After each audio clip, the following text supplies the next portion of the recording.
ना बाबूजी दाएं बाएं, पाँव कहीं उलझ न जाए, चाहत के रस्ते में फिर बड़े हैं।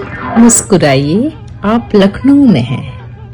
लखनऊ जहां बातों में इत्र, कपड़ों में चिकनकारी और हर गली में एक नई कहानी मिल जाती है। उत्तर प्रदेश की राजधानी लखनऊ।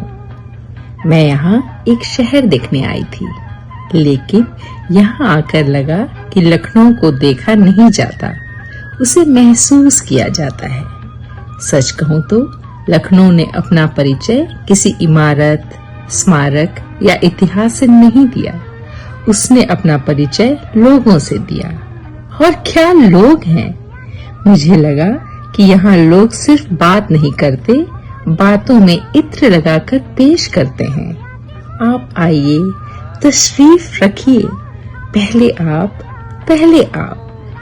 इतनी मिठास कि कई बार मुझे लगा कि कहीं ये लोग चाय में चीनी नहीं, सीधे शहद डालकर बड़े हुए हैं। लेकिन बस मिठास ही नहीं, यहाँ के लोग बड़े हाजिर जवाब भी हैं। आप आराम से बातचीत कर रहे होते हैं और अचानक सामने वाला ऐसा वाक्य बोल देता है कि आपको 2 मिनट बाद समझ आता है कि आपकी तो पूरे सम्मान और प्यार के साथ खिंचाई हो चुकी है। यहाँ व्यंग भी मुस्कुराकर किया जाता है, तंज भी ऐसा कि बुरा नहीं लगता, बल्कि हंसी छूट जाती है। कई बार मुझे लगा कि मैं बातचीत नहीं कर रही, मैं तो किसी लाइव कॉमेडी शो का हिस्सा बन गई हूँ। लखनऊ को देखने से पहले मैंने उसे सुना। गलियों की चहल पहल, रिक्शों की घंटियां, दुकानदार की आवाजें, लोगों की हंसी और वह साफ मीठी हिंदी जो कानों से होकर सीधे दिल तक पहुंच जाती है। फिर मैंने उसे महसूस किया। चिकनकारी के कपड़ों को हाथ लगाया, इतनी नाजुक कढ़ाई कि लगा जैसे किसी ने धागों से नहीं, धैर्य, मेहनत और प्यार से कपड़ों पर फूल उगा दिए हों। हर दुकान में मेरा दिल एक नया कुर्ता चुन रहा था और मेरा दिमाग बार बार याद दिला रहा था कि अलमारी की भी अपनी सीमाएं होती हैं। फिर बारी आई खुशबुओं की और यहीं से मेरी इच्छा शक्ति ने अपना इस्तीफा दे दिया। कहीं चाट की महक, कहीं गर्मा गर्म टिक्की, कहीं कुल्फी, कहीं मिठाइयाँ, कहीं पान, कहीं गोलगप्पे और हर कुछ कदम पर ऐसी खुशबू कि मेरा पेट कह रहा था बस और मेरा दिल कह रहा था एक प्लेट और फिर आया स्वाद। ओह, लखनऊ में खाना नहीं खाया जाता, यहाँ खाने से रिश्ता बनाया जाता है। हर प्लेट जैसे कह रही थी, बैठिए बहन, अभी तो हमारी दोस्ती शुरू हुई है। मैं हर बार सोचती थी कि बस अब और नहीं, और अगले 5 मिनट में किसी नई दुकान के सामने खड़ी मिलती। लेकिन इस सफर की सबसे प्यारी जगह थी चटोरी गली। वहां खड़े होकर मुझे लगा कि मैं सिर्फ लोगों को नहीं देख रही, मैं जिंदगी को चलते हुए देख रही हूँ। हर पल नए चेहरे, नई आवाजें, नई खुशबुएं, नई कहानियां। कोई दोस्तों के साथ हंस रहा है, कोई परिवार के साथ तस्वीरें ले रहा है, कोई जल्दी में है, कोई आराम से बैठकर अपनी चाट के साथ दुनिया जहान की बातें कर रहा है।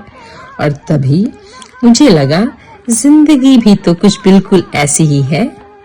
हर दिन नया स्वाद देकर आती है, कभी मीठा, कभी तीखा, कभी खट्टा और कभी सब कुछ एक साथ। हम अक्सर चाहते हैं कि सब कुछ हमेशा हमारे हिसाब से चले, लेकिन चटोरी गली ने सिखाया कि सुंदरता बदलाव में है। भीड़ बदलती रहती है, लोग बदलते रहते हैं, मौसम बदलते रहते हैं, कहानियां बदलती रहती हैं। और शायद इसी वजह से जीवन इतना दिलचस्प है। अगर हर दिन एक जैसा होता, हर इंसान एक जैसा होता, हर स्वाद एक जैसा होता, तो शायद न चटोरी गली इतनी खूबसूरत लगती और न ही जिंदगी। मैं वहां खड़ी थी, हाथ में चाट की प्लेट थी। चारों तरफ शोर, हंसी, खुशबुएं और लोगों का समंदर था और अचानक सब कुछ बहुत सरल लगने लगा। हम सब भी शायद इसी गली के मुसाफिर हैं। थोड़ी देर के लिए आते हैं, कुछ लोगों से मिलते हैं, कुछ यादें बनाते हैं, कुछ स्वाद अपने साथ ले जाते हैं और फिर आगे बढ़ जाते हैं। लखनऊ के लोगों ने मुझे एक बहुत प्यारी बात सिखाई। जिंदगी को सिर्फ गंभीरता से नहीं जीना चाहिए, उसमें थोड़ा स्वाद होना चाहिए, थोड़ी शरारत होनी चाहिए, थोड़ी हाजिर जवाबी भी होनी चाहिए, थोड़ा अपनापन होना चाहिए और हाँ, कभी-कभी एक अतिरिक्त प्लेट चाट भी होनी चाहिए। मैं लखनऊ से सिर्फ चिकनकारी लेकर नहीं लौटी, मैं थोड़ी मिठास लेकर लौटी, थोड़ी हंसी लेकर लौटी हूँ, थोड़ा ठहरना लेकर लौटी हूँ और ये याद लेकर लौटी हूँ कि अच्छे शहर अपनी इमारतों से नहीं, अपने लोगों से याद रहते हैं। बाकी लखनऊ से विदा तो हो गई, लेकिन अब मेरी हिंदी थोड़ी मीठी, मेरा दिल थोड़ा हल्का और मेरी चाट की अपेक्षाएं बहुत ज्यादा हो गई। अभी के लिए बस इतना ही। हम फिर मिलेंगे एक खूबसूरत मोड़ पर, किसी नई चाय की टपरी पर। अपना ध्यान रखिए। Vinita signing off.